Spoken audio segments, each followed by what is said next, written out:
Welcome to Photoactive, a podcast about photography in the Apple ecosystem. I'm Kirk McElhearn. And I'm Jeff Carlson. This episode is brought to you by Masters of Photography, online masterclasses with the greatest photographers in the world. We'll have a special offer for you on Masters of Photography courses later in the show.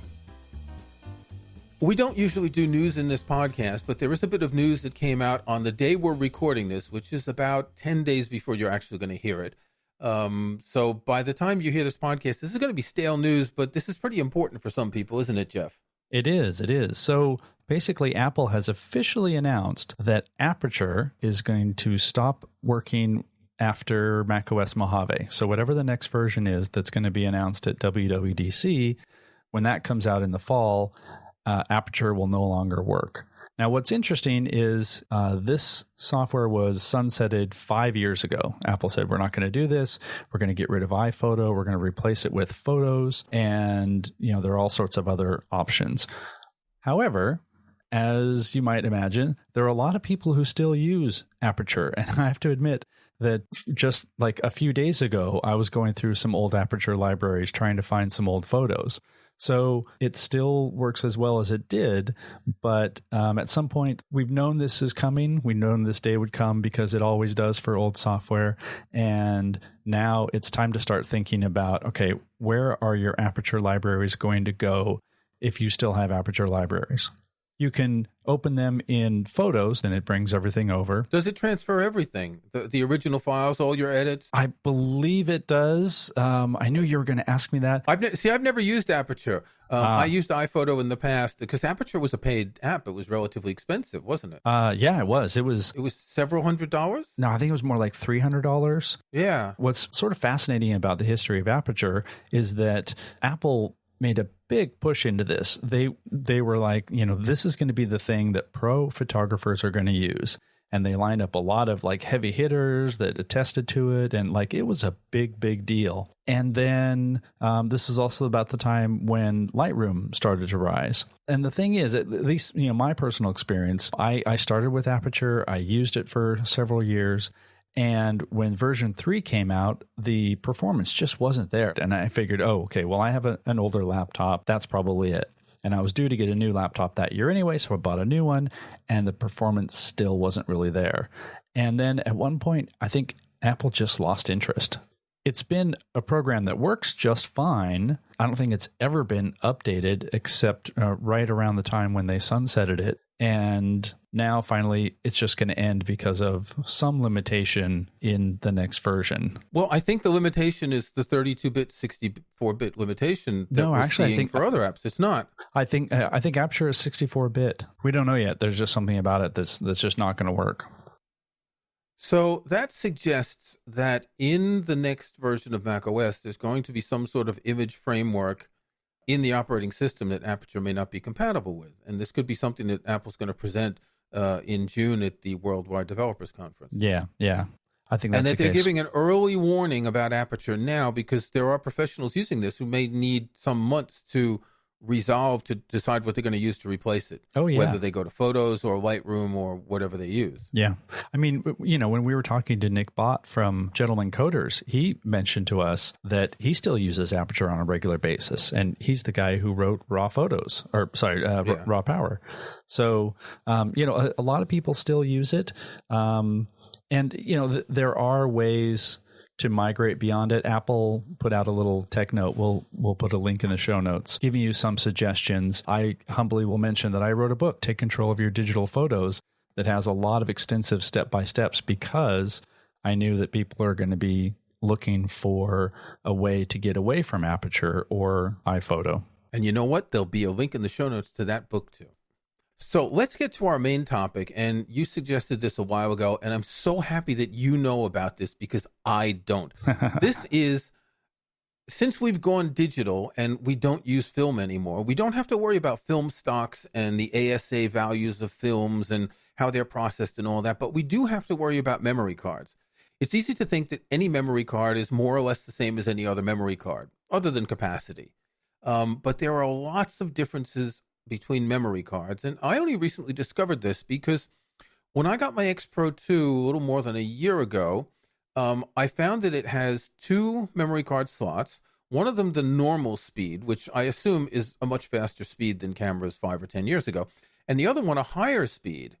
And what this meant is that previously, when I was trying to do photos in burst mode, my camera would shoot a few and then start going slower and slower because the buffer in the camera was filled and because it couldn't write quickly enough to the memory card. And I bought a faster memory card, and now I can use burst mode much more efficiently. And it's not something I use a lot, but it's something I wanted to be able to use. So let's start with the basics. What is a memory card? Is it just like a miniature floppy disk? Yes, that's exactly it. They've taken a floppy disk and folded it so it fits in the tiny little card. Oh, so this is a Samsung thing. It's a Samsung thing. Yes, exactly. So basically, all of the memory cards that are out there are, it's solid state memory, kind of like a USB stick. Or like an SSD in your computer. Or like an SSD in your computer. And primarily, there are two kinds for most digital cameras. Some older cameras and some like high-end professional cameras still use the compact flash format, which is sort of bigger and chunkier. And at one point, that's where you would get a lot of the performance. So the other kind is an SD card, secure digital card. And it's probably a little bit larger than your thumb, very thin. And the idea, of course, is because it's smaller, it can go into cameras that don't have to be as big and bulky. And like Kirk said, you can put in, two cards into one camera. And they come in a variety of capacities and speeds. What really drew us to this topic today is, let's say you go to Amazon right now and you say, I need a memory card for my camera. You're going to be presented with a ton of different options, and it's immediately confusing. So last year, I wrote an article for Macworld that was comparing SD card readers, and specifically readers that had USB-C connections that you could plug into a modern MacBook Pro. And when I was doing my research for it, I knew that there were lots of different speeds and lots of different markings. And if you've looked into this, it just gets confusing really quickly. It was so confusing, I wrote a separate article just to use as a handy cheat sheet to what all this stuff means. So I'm going to run through a lot of that right now. Of course, we'll have links in the show notes. Okay, but I first have a question because there are two sizes of SD cards. There's the sort of thumb size, and there's the smaller thumbnail size that you have to put in a thumb-sized adapter. What's the difference? That's right. I totally forgot. So there's also a micro SD card, and that is basically the exact same thing, just in a smaller form factor. And they use those for even smaller cameras, like a lot of action cameras, drones, something where you want to store a lot of data, but you really don't have the space for a regular card. Okay, so I'm looking at my fast SD card. So this is a SanDisk Extreme Pro, and I chose this perhaps after reading a Wirecutter review of SD cards. It says 300 megabytes per second. I believe there's a little tiny asterisk next to that, and there's nothing else that says anything. When they say that, that's not the write speed, is it? That's the read speed, because I have another card, a Samsung Evo, and it says 80 read and 20 write. So when you look at a card, what's important is really the write speed, because that's how fast you're going to get pictures onto the card from your camera. The read speed is how quickly you're going to get them off the camera onto your computer, which generally isn't that urgent. The write speed is more important if you want to shoot multiple pictures or in burst mode. Exactly. And there are some cards that they will not write the write speed on the card because, of course, write speeds are generally slower across the board. And they want you to see that, oh, this is a 280 megabyte per second card. And you're like, ooh, that sounds great. That sounds much better than the 95. And that doesn't mean that that's the speed that you're getting when you're writing to it. So when you're doing your research, make sure you look for the write speed, and that won't always be on the card itself. You'll also run into a couple of different types of SD cards, not just sizes. So, for example, and a lot of this has to do with like the age of the specs. So, like you'll have an SD card, and just plain SD cards can store up to like 2 gigabytes. That was great back in the day, but 2 gigs is sort of laughable now. You will also run into SDHC, so high capacity cards, and those go up to 32 gigs, which also great in the day, still pretty great, but sometimes you want even more. So anything above that, up to like 2 terabytes even, are SDXC, which means extended capacity cards. What's easy about this is when you're looking for capacity, you don't really have to worry too much about whether it's HC or XC, because you just know that if it's a 64 gig card, it's going to be XC most of the time. Okay, so we can ignore that. Now, I'm on the SanDisk website, and I'm looking at the Extreme Pro, and here's how they describe it. They call it a SanDisk Extreme Pro SD UHS-II card, up to 300/260 megabytes per second read-write speed, video speed U3. Mm-hmm. It's Pro SHDC and SDXC cards that deliver uncompromising results at professionals, and view form factor SDXC, but we just went into that. It's all just word salad. So when I look at the card on the front, it says mine is an SDHC because it's a 32 gigabyte, and there's a little bucket with the number 3 in it, and then there's a circle with the number 10 in it. Are these like lottery numbers? No, those are like further speed classes. So that 3 in the U, that indicates the UHS rating, which is ultra high speed. I love how all the names are like, it's ultra, it's super, it's amazing. And that means that basically that card can do 30 megabytes per second for data transfer. This has something to do with video speed. The video speed is actually a different thing. No, well, okay, so on the SanDisk site, UHS Speed Class 3, U3, designates a performance option designed to support real-time video recording with UHS-enabled host devices. But it doesn't say if that's 1080p or 4K or what sort of video. Part of this confusion is, so you have that U3, which is a UHS speed class of 30 megabytes per second. You also have perhaps a 10 with a C in it, and that's like another speed class. All my cards have 10s on them, mm-hmm. regardless of their actual speed. So there must have been at some point a numerical marker that reached its maximum of 10, and now we're beyond that, so they don't go any further, but they leave it there? Right. So this Samsung card, if you remember, I said I have one that says 80 megabytes per second read and 20 write. So that's 4 times as fast read. On the SanDisk, it says up to 300 megabytes per second read and up to 260 write.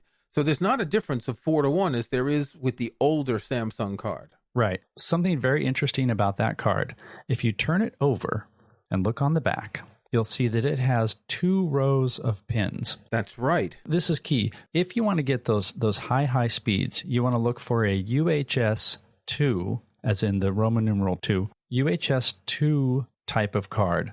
And what that indicates is it has 2 rows of contacts. So it's actually transferring data over more contact points, and that is speeding up the transfer. However, not all cameras can support that. Right. And as I said, my X Pro 2 has 2 slots. One supports that and the other one doesn't. Exactly. And some cameras don't support it at all. Some cameras have like 2 slots that support it. Now, if you put one of these into a camera that doesn't support it, it's still going to work. It's just going to use the bottom set of contacts, and you'll get your sort of slower read speeds. You won't get any benefit from it. Right. And just like if you put an older card into the faster slot, it'll still work because one set of those pins lines up in any slot and the second set lines up in the faster slot. Exactly. So what you don't want to do is say, I want to get the super fast card, and you may spend $100 for a 32 gig UHS-II card,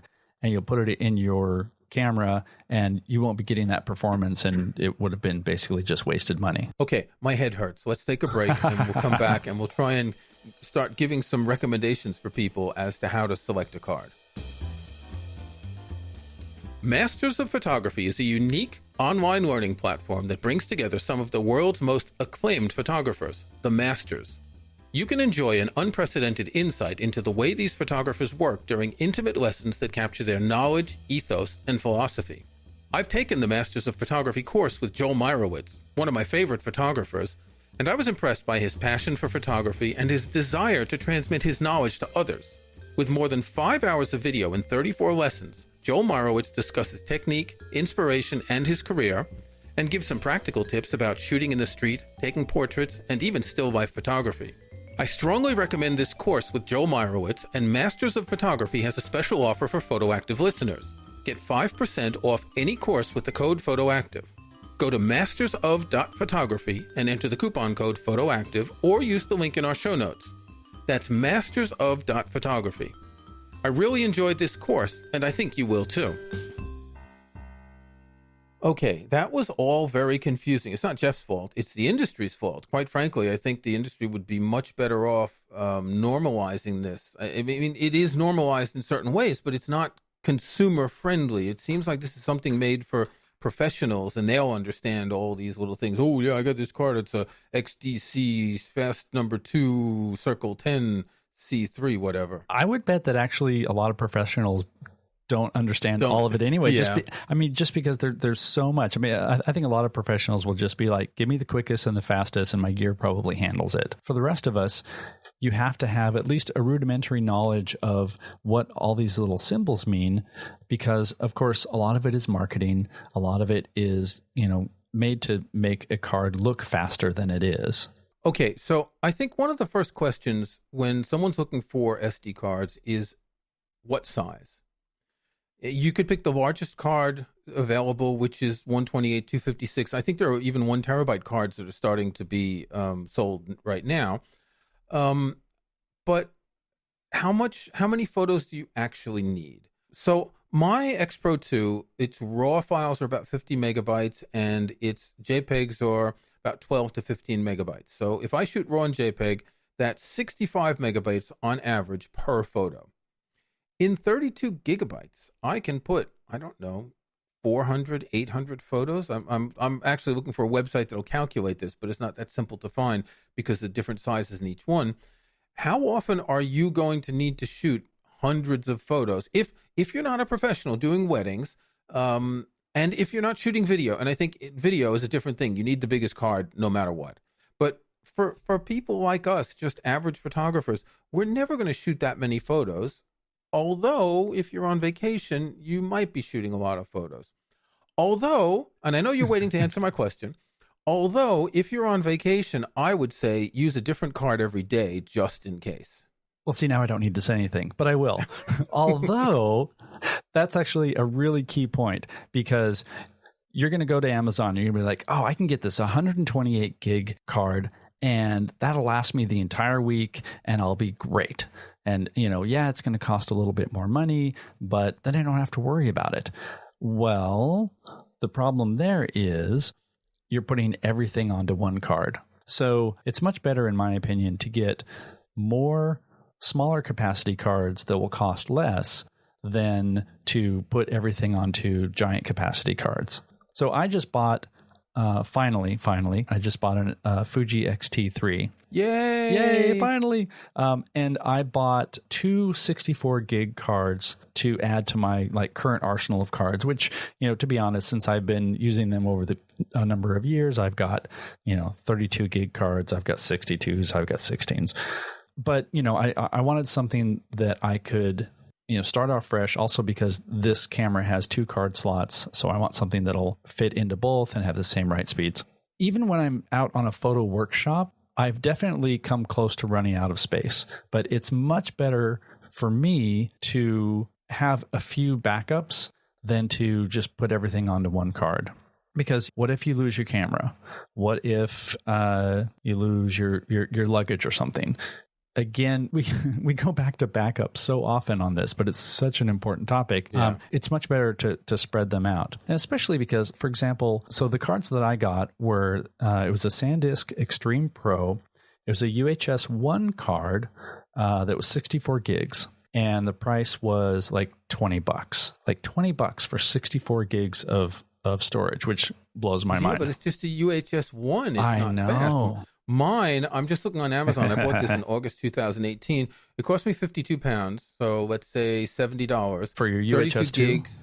UHS-II, 32 gigs, 300 megabytes per second. Now, if you go up to 64, you're going to pay 99. If you go to 128, you're going to pay 197. So the price isn't, you don't get much of a discount as you get a bigger card. It seems to be that the price is fixed. But let's just talk about size again, because just before we started, I imported some pictures into my iMac, and I even sent you a great cat photo because we're going to, in the future, do an episode about pet photography. So I'm getting geared up for it.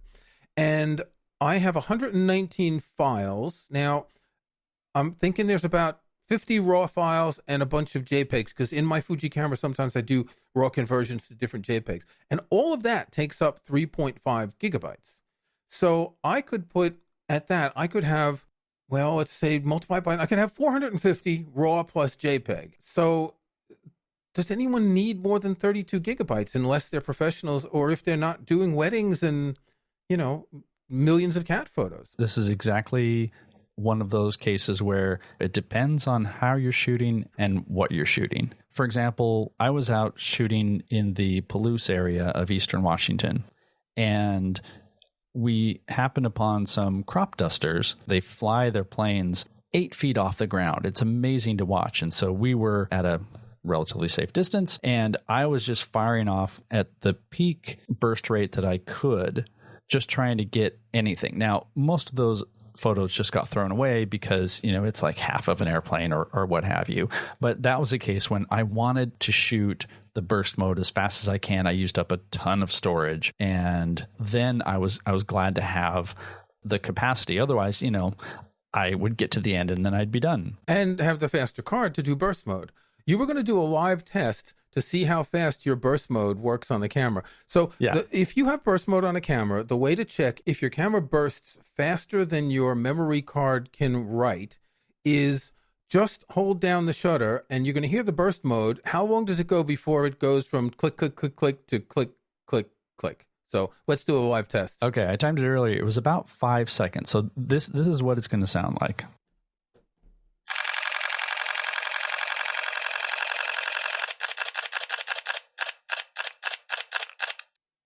So hopefully you were able to hear there the difference between its peak burst mode and then it slowed down and then it slowed down just a little bit more. And what's happening is part of that is the camera's buffer. So it has an internal set of memory. And then part of that is the speed at which it's writing to the card. And at some point, the card just becomes a bottleneck. Okay, so I'm going to try mine now. Okay. Mine has a fast burst mode of 8 frames per second.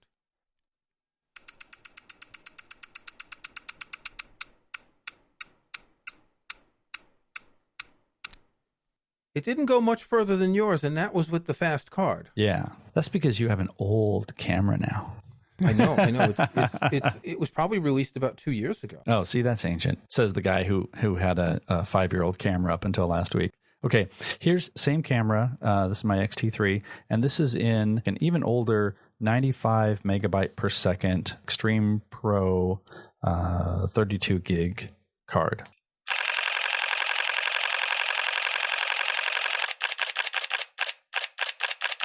Now, there wasn't a whole lot of difference there. When I timed it earlier, it was about a second. Like I could get like another second more out of the faster card. Are you doing RAW plus JPEG?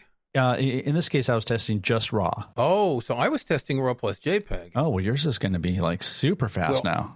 So I'm going to have to find how to change mine to just RAW, and we're going to do this here. So I'm in RAW only, and I'm going to go back to 8 frames per second. Ready? Ready.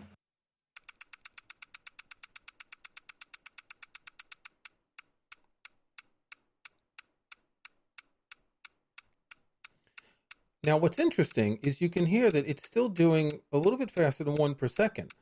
So you can just keep holding the shutter, and your burst mode will be a little bit slower, but you'll still be getting your burst. You will. Although actually, and again, I'm sure this depends on the camera, you'll also notice that your little activity light is probably still blinking because it still has to finish those operations. So you might do a big, long burst mode, and while it's still writing to the card, you may not be able to take any new photos after that for, okay, but most of us don't need to do an 8 or a 10 or a 12 frame per second burst mode. So I've put mine to 3 frames per second now, RAW and JPEG, and here's what happens.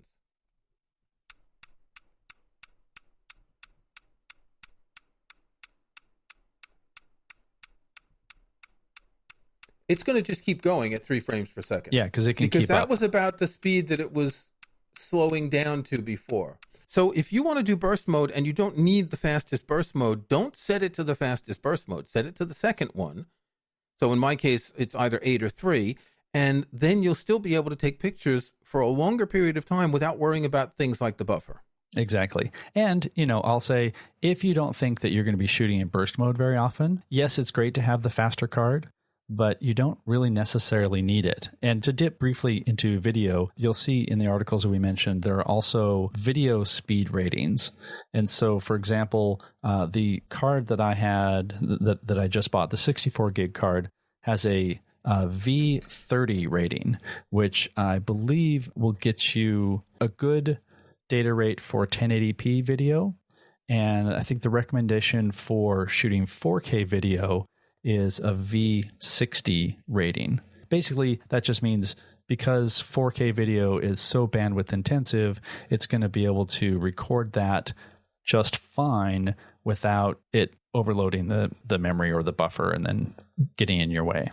Okay, so a couple of takeaways. Look for the size that you need, but don't bother buying the really expensive biggest card. It's better to buy more smaller cards. It's not that much cheaper for the bigger cards. Yes. Don't worry too much about the speed unless you really want to use burst mode or you want to shoot video. Right. And, here's a question. I've read that some people, every time they transfer their photos from their SD card to their computer and put the card back in the camera, they reformat it every time. What's the deal with that? I think that is a good general rule of thumb. The reason is twofold. One, if you're letting the camera format the card, then the camera basically sets it up the way the camera wants it in terms of file structure, underlying file system, and all of that. Yes, but do you need to do it every time? It's not a bad idea because if you remember how files and stuff are stored on disks, when you delete something, it doesn't actually go away. That section of the memory is marked as deleted and marked as available to be rewritten. Now,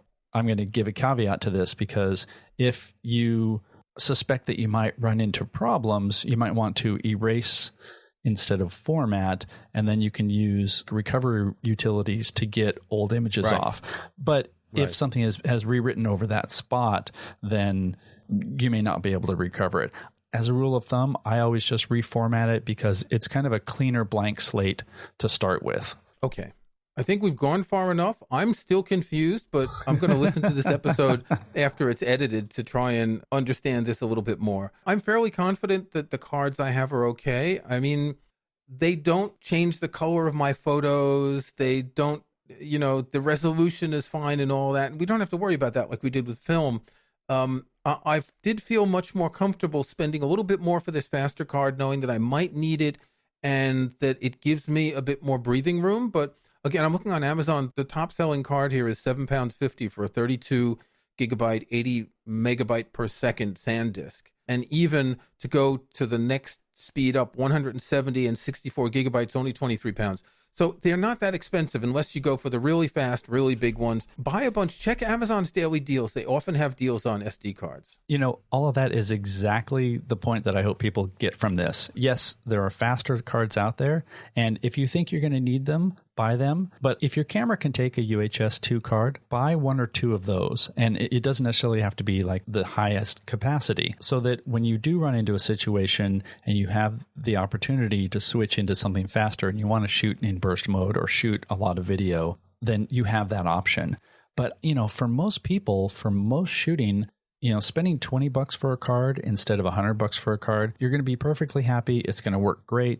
You don't have to make that expense unless you just really want to sort of future-proof your setup. And just going back to burst mode, one last time, you explained a very good example when the crop dusters were flying over. In our last episode, we had Mari Reed talking about bird photography, and you're going to want burst mode if you're doing bird photography, wildlife photography, maybe even when your kids are running around if you want to catch them. So it's probably worthwhile doing some tests. Try a couple different cards. They're not that expensive. And see what meets your needs when it comes to burst mode, if you do shoot anything with burst mode. If not, pretty much any card is fine. Absolutely. Time for our snapshots. What have you got this week, Jeff? So, as I mentioned, I just bought a brand new camera. And so I also have a book to go along with it. It's a book from our friends at Rocky Nook. The title is Fuji X Secrets. Now, this won't apply to anybody who doesn't shoot Fuji, but as you know, Kirk and I both shoot Fuji, and the author is Rico Furstinger. I hope I've said that right, Rico. Sorry. And basically, like, this is the next step beyond the manual of your camera, which is from the field advice, what things are important, what settings mean that you may not know initially. It's actually like an easy read. It comes through as 142 different tips about setting up the different autofocus modes and what they mean. And I'm finding it to be really useful because my last camera, the XT1, I got from a friend, and he had set up everything the way he liked it before. And quite honestly, like, all the settings were great. So I didn't really dig deep into everything that the camera could do. But now that I have a new XT3 that is just the default from scratch, I can set it up the way I want. So the book, again, Fuji X Secrets by Rico Furstinger. And I know that there are other of these sort of secrets books that Rocky Nook offers for different camera manufacturers. So worth checking out. Yeah, it's really important to RTFM, read the Fuji manual. And if you don't read the Fuji manual, read one of these books, because the Fuji manual is not very well organized. But when I switched from Olympus to Fuji, obviously things are different. And if you're going to be switching from Canon or Nikon to Fuji, or Fuji to Canon, or Nikon to whatever it is, all the settings are different. They have different names. They're organized differently.